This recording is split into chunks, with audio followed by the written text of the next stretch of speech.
Hello student, आज मैं class 10th NCERT chapter arithmetic progression की एक्सरसाइज 5.3 को आगे बढ़ा रहा हूं।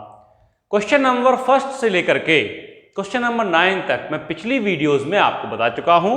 अर्थमेटिक प्रोग्रेशन नाम से एक प्लेलिस्ट आपकी बनी हुई है, क्लियर? उसमें आप जो है पिछली वीडियोस देख सकते हैं। आज मैं क्वेश्चन नंबर 10 से स्टार्ट कर रहा हूं। देखिए क्वेश्चन नंबर 10 क्या कहता है। क्वेश्चन नंबर 10 कहता है so that a1 a2 a3 up to an form an AP where an is defined as below. an में आपके दो क्वेश्चन यहां दिए गए हैं, दो केस दिए गए, an equal to 3 + 4n and second is an equal to 9 - 5n। Also find the sum of first 15 terms in each case. Clear? तो आपको यहां पे सबसे पहले बताना है कि दो एपीज मतलब कि दो केस आपको दिए गए हैं, उसकी nth टर्म क्लियर है। nth टर्म आपके पास गिवन है। nth टर्म जब गिवन है तो आपको ये बताना है कि ये जो है एक एपी फॉर्म कर रहा है, क्लियर है। तो उसके लिए क्या करना चाहिए? सबसे पहली चीज बेटा आपको एक फॉर्मूला याद होना चाहिए। मतलब कि जब आपको nth टर्म आपको पास गिवन है, nth टर्म आपके पास गिवन है और आपको ये पता लगाना है कि ये आपका एपी है या नहीं है, तो उसके लिए सबसे मेन चीज होना चाहिए कि आप सबसे पहले कॉमन डिफरेंस निकालें। कॉमन डिफरेंस मतलब स्मॉल डी फाइंड आउट करें। और स्मॉल डी जब आप फाइंड आउट करेंगे और स्मॉल डी की वैल्यू अगर इंडिपेंडेंट ऑफ एन आती है, क्या आती है? इंडिपेंडेंट ऑफ एन आती है, तो अपन लोग मानेंगे कि जो आपका nth टर्म दिया गया है वो एक एपी फॉर्म कर रहा है, क्लियर है। तो सबसे पहले अपन लोग फॉर्मूला माइंड में रखेंगे। तो कॉमन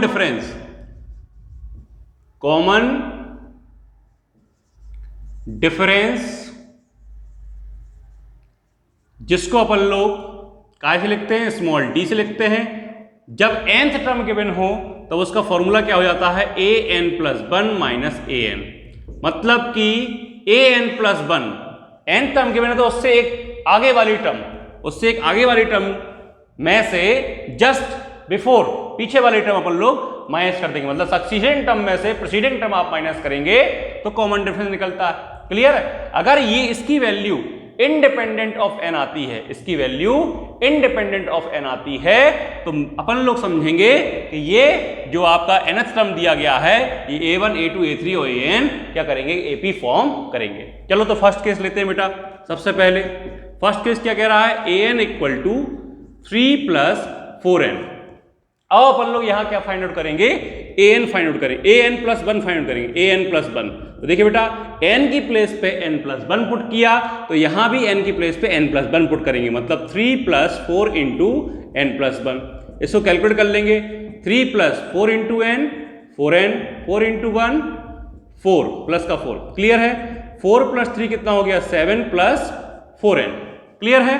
अब देखिए d निकालेंगे। d क्या है? d आपका है an + 1 माइनस का an। तो an + 1 यानी कि 7 + 4n माइनस लगा है तो ब्रैकेट लगा लेंगे। 3 + 4n, an + 1 और an की वैल्यू अपन लोग पुट कर देंगे। तो 7 + 4n माइनस का 3 minus into plus minus 4n। 4n से माइनस का 4n कैंसिल आउट। 7 - 3 कितना आ रहा है? 4। तो मतलब क्या लिखेंगे यहां पे? since d is independent of n, d क्या है? इंडिपेंडेंट ऑफ n है, तो therefore हम कह सकते हैं कि a1 a2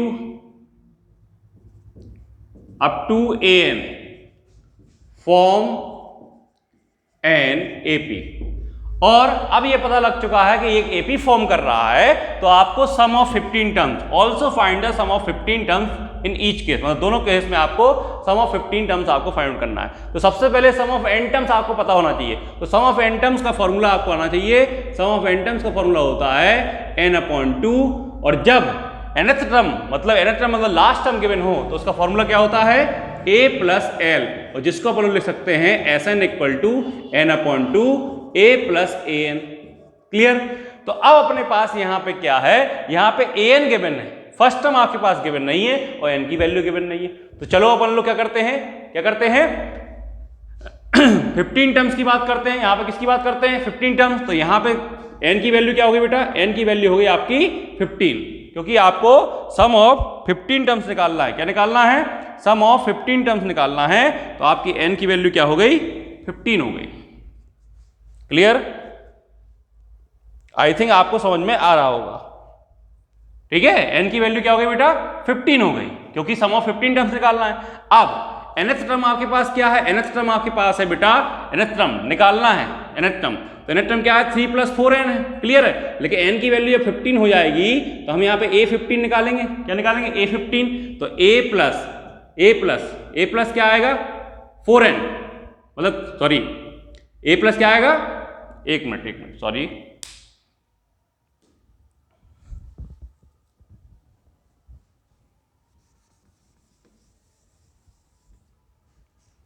n की वैल्यू यहां पे क्या है बेटा, n की वैल्यू है 15। क्लियर है, और nth टर्म आपके पास गिवन है, कितनी गिवन है 3 + 4n। nth टर्म क्या है 3 + 4n। तो a15 अपन लोग फाइंड कर लेंगे, 3 + 4 × 15 कितना हो जाएगा 3 + 15 4 जा 60, मतलब 63। a15 आ गया। फर्स्ट टर्म आपको निकालना है, तो आप क्या करेंगे an में n की जगह क्या रख देंगे 1, n की जगह 1 रखेंगे अपन लोग, तो क्या आ जाएगा 3 + 4 × 1, मतलब 3 + 4 यानी कि 7। मतलब ये क्या आ गया, a की वैल्यू आ गई, a15 यानी कि an की वैल्यू आ गई, और n की वैल्यू क्या है 15। इस फॉर्मूले में आप पुट कर देंगे।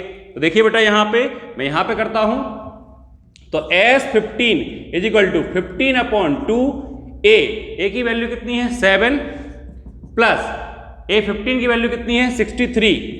अब a15 क्यों रख रहे हैं, क्योंकि an रखना था, यहाँ पे क्या रखना था an।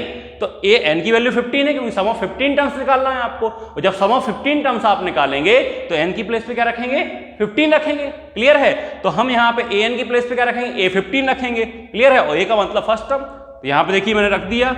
अब देखिए बेटा 15/2 × 7 + 63 कितना होगा 70, 2 1 जा एंड 2 35 जा, तो मतलब 15 × 35, 15 5 जा 75, 7 करी, 15 3 या 45, 45 एंड 7 कितना हो गया 52। तो आपका आंसर क्या आया, सम ऑफ 15 टर्म्स क्या आया 525। क्या आया 525। तो सबसे पहले इस क्वेश्चन को अच्छी तरह से समझना है। क्वेश्चन क्या कह रहा था कि आपको किसी एपी की nth टर्म गिवन थी, आपको पता लगाना था कि ये जो nth टर्म है या इसकी जो टर्म्स हैं 1 2 3, first term second term third term और अप टू कहां तक nth टर्म, ये एक एपी फॉर्म कर रही है।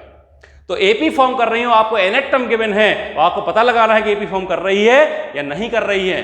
तो आप उसके लिए क्या करेंगे, डी का फॉर्मूला लगाएंगे। डी का आपका जनरल फॉर्मूला होता है an + 1 - an।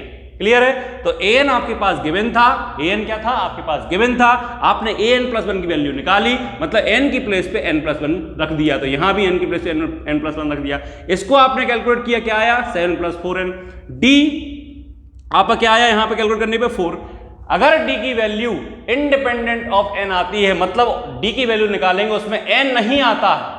क्लियर है, तो हम मानेंगे कि जो nth टर्म दी गई थी ये एक एपी की nth टर्म दी गई थी, मतलब ये एपी एक फॉर्म कर रही है। और जब अपन लोगों ने पता लगा लिया कि एपी फॉर्म कर रही है, तो आपको पास अगला क्वेश्चन था कि इसी एपी की सम ऑफ 15 टर्म्स निकालना है, मतलब कि सम ऑफ फर्स्ट 15 टर्म। तो एस एन का फॉर्मूला, जब आपके पास लास्ट टर्म मतलब nth टर्म गिवन हो, तो फॉर्मूला क्या लगाएंगे Sn n/2 a + a।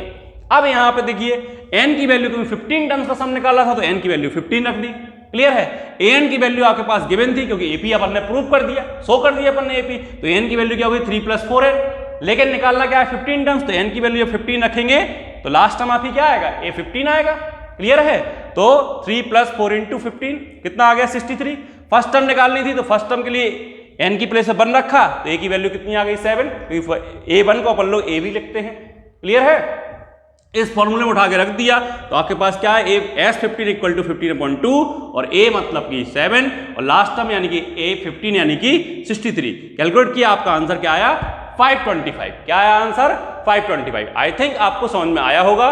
Video को बेटा रोकिए और नोट कीजिए, फिर मैं इसी का दूसरा क्वेश्चन भी आपको बताता हूं, आप अपने मन से भी ट्राई कीजिए। क्लियर, तो तो जल्दी से आप वीडियो को रोकिए और नोट कीजिए, कॉन्सेप्ट क्लियर होना चाहिए।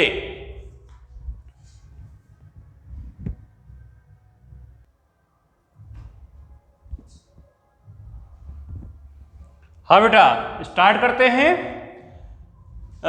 इसी का सेकंड पार्ट क्या दे रहा है, an की वैल्यू दे रहा है 9 - 5n। तो मैंने आपको बताया है, क्या बताया है कि कॉमन डिफरेंस सबसे पहले फाइंड आउट करेंगे। d की वैल्यू होती है an + 1 - an। तो यहां पे जो सेकंड क्वेश्चन है, सेकंड क्वेश्चन क्या कह रहा है, an = 9 - 5n। तो आप जो है an + 1 फाइंड आउट करेंगे। क्लियर है?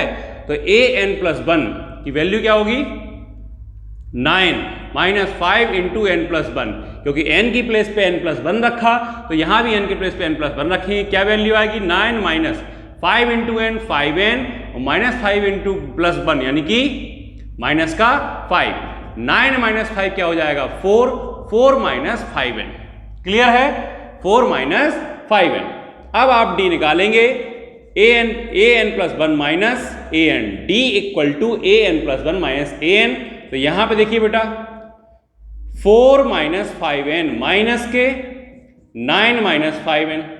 तो 4 - 5n माइनस का मल्टीप्लाई, तो माइनस का 9 minus into minus plus 5n। तो माइनस का 5n प्लस का 5n कैंसिल आउट। 4 - 9 क्या आ रहा है, 4 - 9। क्लियर है? तो क्या वैल्यू आएगी, माइनस के 5। क्या आ रही वैल्यू, माइनस के 5। अब देखिए बेटा, ये क्या आ रहा है, इंडिपेंडेंट ऑफ n आ रहा है। मतलब यहां पे लिखेंगे since d is independent of n, तो therefore a1 a2 up to an form n AP, एक AP फॉर्म कर रहे हैं। क्लियर है? जब AP फॉर्म कर रहे हैं, देखिए बेटा, तो अब सम ऑफ 15 टर्म्स आपको निकालना है। तो मैंने वहां पे फॉर्मूला क्या लगाया, n/2 a + l। आप ये भी फॉर्मूला लगा सकते हैं इस केस में। और फॉर्मूला दूसरा क्या है सम ऑफ n टर्म्स का, Sn = n/2 2a + n - 1 × d। ये फॉर्मूला भी आप अप्लाई कर सकते हैं। तो देखिए बेटा, जब ये फॉर्मूला आप अप्लाई कर रहे हैं, तो देखिए यहां पे n की वैल्यू कितनी निकालनी है, कितनी टर्म्स का सम निकालना है, 15 टर्म्स का सम निकालना है। n की वैल्यू 15 हो गई। अब d की वैल्यू आपने निकाली थी, क्योंकि AP d की वैल्यू -5 हो गई। क्लियर है? वो वाला फॉर्मूला भी अप्लाई कर सकते हैं और ये वाला फॉर्मूला भी अप्लाई कर सकते हैं। क्लियर है? क्योंकि अपने पास सारी चीज गिवन है। अब फर्स्ट टर्म गिवन नहीं है, तो आपके पास an गिवन था। an क्या था, 9 - 5n। तो आप 1 रखेंगे यहां वैल्यू, तो 9 - 5 × 1, तो 9 - 5 यानी कि 4। मतलब a की वैल्यू क्या आ गई, 4। यहां आप वैल्यू रखेंगे तो S15 = 15/2 2a, मतलब 2 × 4 + n - 1, 15 - 1। d की वैल्यू आ रही है -5। तो 15/2, 2 4 जा 8, 15 - 1 14, 14 × 5 70। और क्या वैल्यू आ रही है बेटा यहां पे, माइनस। क्या आ रही है, माइनस। ठीक है? अब देखिए बेटा, 15/2 और यहां पे क्या कहानी आएगी, यहां पे कहानी आएगी आपकी माइनस के 62। क्लियर है? 2 से कैंसिल आउट, 2 तो माइनस का 30 बनाएगा। यहां पे मल्टीप्लाई कर देंगे, तो S15 की वैल्यू जो आएगी, 15 1 जा 15, 1 कैरी, 15 3 45, 45 एंड 1 46। तो माइनस का क्या आएगा, माइनस का 465। ये आपका आंसर। क्लियर है? सम ऑफ 15 टर्म्स क्या आ गया, माइनस के 465। अगर बेटा आपको ये चीज अच्छी तरीके से समझ में आ गई है, तो प्लीज वीडियो को लाइक कीजिए, चैनल को सब्सक्राइब कर लीजिए और arithmetic progression chapter, quadratic equation chapter और हाइट एंड डिस्टेंस यानी सम एप्लीकेशन ऑफ ट्रिग्नोमेट्री के मैं प्रत्येक क्वेश्चन एनसीईआरटी के सॉल्व कर रहा हूं और वीडियो डाल रहा हूं। क्लियर है? तो उन वीडियो की आपको प्लेलिस्ट आपको मिल जाएगी चैनल पे। तो एक बार क्लिक कीजिए प्लेलिस्ट और सारे आपको आंसर्स, क्वेश्चंस के सॉल्यूशंस मिल जाएंगे विद कॉन्सेप्ट। क्लियर है? और चैनल को सब्सक्राइब कीजिए, बेल आइकन का बटन दबा दीजिए, जिससे कि आपको आगे के आने वाले नोटिफिकेशन आसानी से मिलते रहें। और वीडियो को शेयर भी कीजिए। क्लियर बेटा? आई होप आपको समझ में आया होगा। वीडियो को रोकिए और नोट कीजिए। Thank you.